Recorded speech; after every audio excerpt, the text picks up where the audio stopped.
Well, we have two, Kelly was announced that she was engaged earlier in the year, but now it's just come out our good friend, Miss Tinsley Mortimer, is engaged. I know. I'm so happy for her. So happy for her. She, she met somebody and she's happy, and there's the family involved. So I think that's great for her. I couldn't be happier for her. Have you reached out to her? Have you congratulated her since she's Well, been engaged? not yet. I just got home, but it's next on my list. Next on your list, look, I think this is what Tinsley wanted. I think she really wanted to be engaged. She has a wedding ring that they say is like 15 carats and it's emeralds and it's worth like 500 grand. So that's not so bad, right, Luann? That's amazing. Couldn't be happier. And she's in the South because she's a little Southern girl in any case. So I think it's perfection. So happy. Listen, you're in Minnesota on November 3rd. Her wedding is in Palm Beach on the 11th, and then you are in New Orleans on the 18th. So between the 3rd and the 18th, you have some time off. Now, if your friend Tinsley asked you to maybe sing a song or two at her wedding, would you do this, Luann? I don't think that's going to happen because I think I would know by now, but maybe, maybe if she asks me, but listen, I haven't seen her in a while, and I'm just happy for her and excited that she's fallen in love. Finally, her dream has come true. Prince Charming has finally arrived. I wish her the best of luck too. Yeah, me too. Well, she's getting married in Palm Beach, and when I hear Palm Beach and it's November, I think of one thing. I mean, we know Ramona likes to summer in the Hamptons. We know she dabbles in Aspen. She's in New York, but we all know she heads to Palm Beach in the winter. Now, we know she's been dating this guy. His name is finally revealed, this Bill Luby. He's a financier. He's cute, and apparently he has a lot of money, and Ramona likes him. Yeah. Have you met this guy yet? I've only met him once and very briefly. Again, it's like, it's so good. I'm so happy for her because it's really made Ramona a lot softer, and she's happy, and you can see it. You'll see that on the Ultimate Girls Trip as well. So I'm happy for her. Now it's my turn. 2024 is going to be my year. 2024 is going to be your year. I mean, is there anything going on? Anyone, maybe we're on a second date? Nothing. Well, I've had more than second dates, but nobody that I really want to announce to my children. Let's put it that way. So nobody serious. I'm just having fun. I'm loving being single. I'm busy right now. So that's why I say 2024 is going to be my year. And also I work in cycles. So divorce happened in 2017, 7 years is 2024. Interesting. Okay, well, I'm going to put these vibes out there. Listen, for the few straight guys that run into my life every now and then, I'm always keeping my eyes open for you, Luann. You better, David. You better. But I mean, yes, she has this guy. I mean, are you really the captain on and I'll probably see him at BravoCon. He's the captain of the Australian one. Oh, yeah. Below Deck. Captain Jason. Yeah, and apparently Captain Jason put out there that he would like to meet me, so maybe we'll meet up at BravoCon.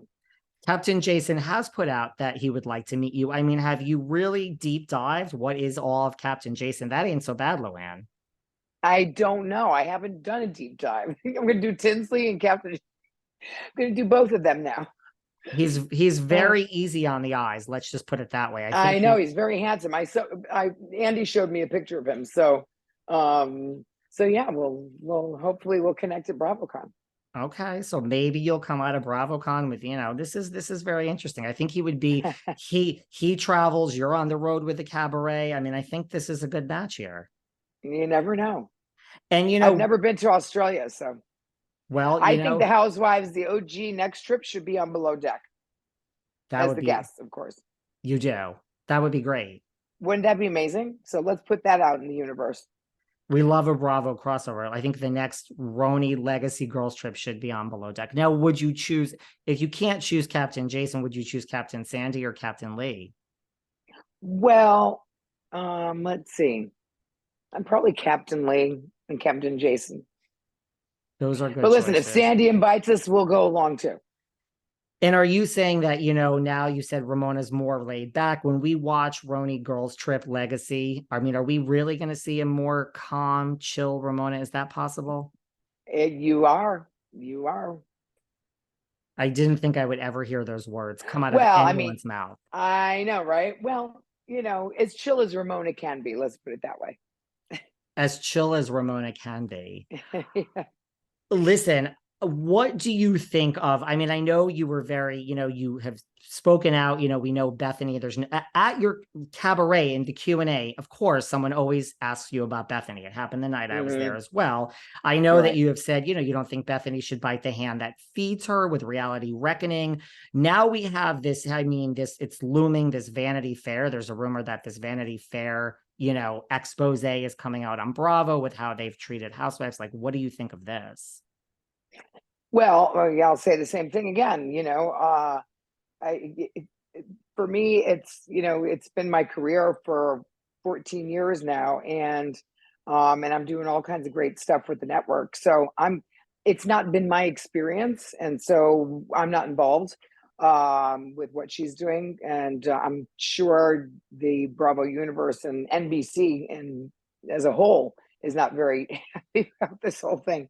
But I'm staying out of it. It's none of my business.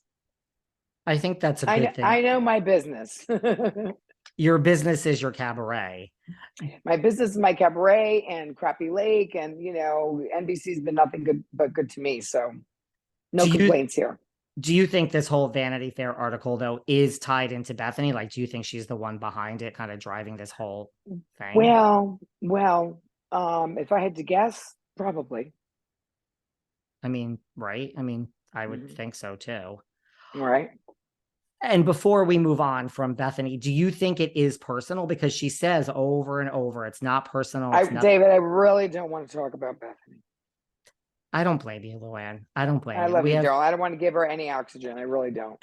I love you too. We don't have to give her any oxygen. It does come up in the Q&A at the Countess Cabaret. Well, sure, you can say that. And then I said, yeah, that, she shouldn't bite the hand that feeds you. I don't want to get into, NBC and all that stuff with her. You know what I mean? I agree. Look, they've been good to you. We love watching you. Well, and I think it's people that are disgruntled in the end. I do. I do. Listen, it will be interesting to see how it all plays out, right? Exactly. Agreed. What can someone who has never been to your show expect? Because like I said, there's a lot of people that come, like what do you think people are shocked about the most? Is it that there's anecdotes and little jokes and stories in between? Is it the songs? Like, what do you think people are most shocked at when they come to see you? Well, I think that I put on a really good show. My director is Richard J. Alexander, and my musicians are incredible, and I have a really tight show, and it is pop culture kind of meets cabaret meets comedy, and I think people don't know what to expect, and they come out saying, "What a fantastic show!" So, that's really what keeps them coming back, and that's why I'm able to keep doing